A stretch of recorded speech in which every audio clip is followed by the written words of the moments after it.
Hello दोस्तों, आप सब कैसे हैं? मैं उम्मीद करती हूँ कि आप सब बहुत अच्छे होंगे और हमारे चैनल की सारी कहानियों को बहुत आनंद लेंगे।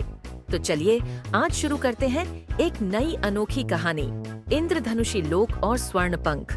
बहुत समय पहले बादलों के ऊपर इंद्रधनुषी रंगों से सजे एक जादुई लोक में स्वर्णपंख नाम की एक परी रहती थी। उसके पंख सूरज की किरणों की तरह चमकते थे और उसकी मुस्कान में सितारों की चमक थी।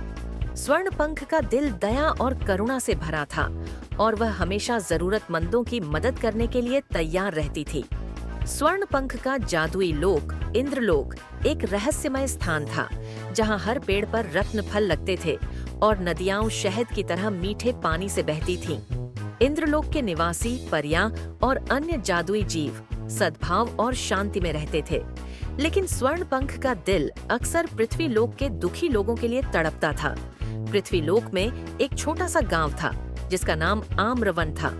आम्रवन के लोग गरीब और मेहनती थे। वे अपनी छोटी सी जमीन पर फसल उगाते थे और अपनी मेहनत से अपना जीवन यापन करते थे, लेकिन अक्सर सूखा, बाढ़ या अन्य आपदाएं उनकी फसलों को नष्ट कर देती थीं और वे भूखे और बेघर हो जाते थे। स्वर्णपंख अक्सर आम्रवन के लोगों की मदद करने के लिए इंद्रलोक से पृथ्वी लोक आती थी।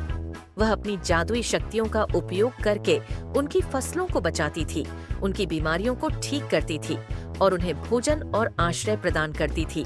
आम्रवन के लोग स्वर्णपंख को अपनी रक्षक मानते थे और वे उसे आम्रवन की देवी कहते थे।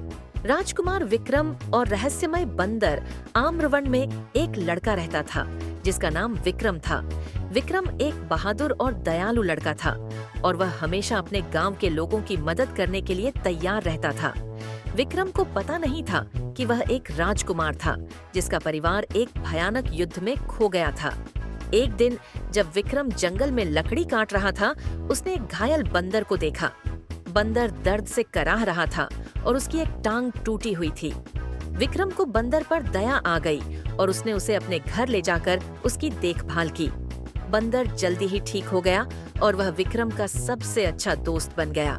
बंदर बहुत बुद्धिमान था और वह विक्रम को जंगल के बारे में बहुत कुछ सिखाता था। एक दिन बंदर ने विक्रम को बताया कि वह एक जादुई बंदर है और वह उसे एक गुप्त खजाने की ओर ले जा सकता है।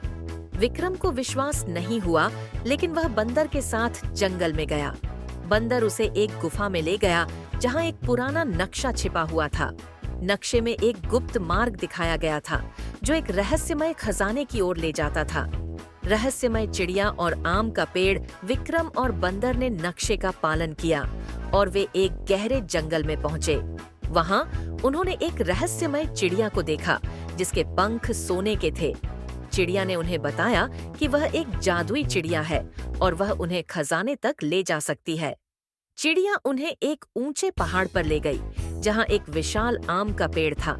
पेड़ पर सुनहरे आम लटक रहे थे और पेड़ के नीचे एक गुफा थी। चिड़िया ने उन्हें बताया कि गुफा में खजाना छिपा हुआ है, लेकिन गुफा की रक्षा एक भयानक राक्षस कर रहा है। विक्रम और बंदर गुफा में घुस गए और उन्होंने राक्षस से लड़ाई की।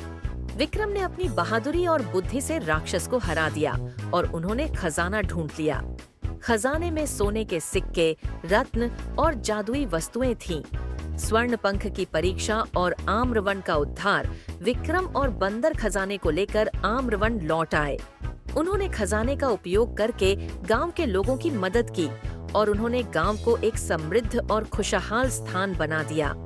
स्वर्णपंख विक्रम की बहादुरी और दयालुता से बहुत प्रभावित हुई। उसने विक्रम को बताया कि वह एक राजकुमार है और उसने उसे उसके परिवार के बारे में बताया। विक्रम को अपनी असली पहचान जानकर बहुत खुशी हुई और उसने अपने परिवार को खोजने का फैसला किया। स्वर्णपंख ने विक्रम को अपने परिवार को खोजने में मदद की और उन्होंने एक साथ एक नया राज्य स्थापित किया। विक्रम एक न्यायप्रिय और दयालु राजा बना और उसने अपने लोगों की भलाई के लिए काम किया। एक दिन एक दुष्ट जादूगर ने आम्रवन पर हमला कर दिया। उसने गांव के लोगों को गुलाम बना लिया और उसने आम के पेड़ को नष्ट करने की कोशिश की। स्वर्णपंख ने विक्रम और उसके दोस्तों की मदद से जादूगर को हराया और उसने आम्रवन को बचा लिया। स्वर्णपंख ने विक्रम को बताया कि आम का पेड़ एक जादुई पेड़ है और यह आम्रवन के लोगों की रक्षा करता है। उसने विक्रम को बताया कि उसे आम के पेड़ की रक्षा करनी चाहिए और उसे गांव के लोगों की देखभाल करनी चाहिए। विक्रम ने स्वर्णपंख की बात मानी और उसने आम्रवन के लोगों की रक्षा की। आम्रवन एक खुशहाल और समृद्ध राज्य बन गया और विक्रम और स्वर्णपंख हमेशा के लिए दोस्त बन गए। रहस्यमय आम का रहस्य। आम के पेड़ का रहस्य यह था कि वह इंद्रलोक और पृथ्वीलोक के बीच का द्वार था। पेड़ के फल में इंद्रलोक की शक्ति थी और यह आम्रवन के लोगों को बुरी शक्तियों से बचाता था। जब कोई जरूरतमंद व्यक्ति आम के पेड़ के नीचे प्रार्थना करता था तो उसकी मनोकामना पूरी होती थी। कहानी का अंत। विक्रम और स्वर्णपंख की दोस्ती ने आम्रवन के लोगों को एक नई उम्मीद दी। उन्होंने उन्हें सिखाया कि दया, बहादुरी और दोस्ती सबसे बड़ी शक्तियां हैं और उन्होंने उन्हें यह भी सिखाया कि जादू और रहस्य हमारे जीवन का एक हिस्सा है और हमें उनका सम्मान करना चाहिए। अगर आपको यह कहानी पसंद आई तो इसे लाइक करें, शेयर करें और हमारे चैनल को सब्सक्राइब करना न भूलें। हम आपके लिए ऐसी ही मजेदार और सीख देने वाली कहानियाँ लाते रहेंगे। मिलते हैं अगली कहानी में। तब तक के लिए नमस्कार।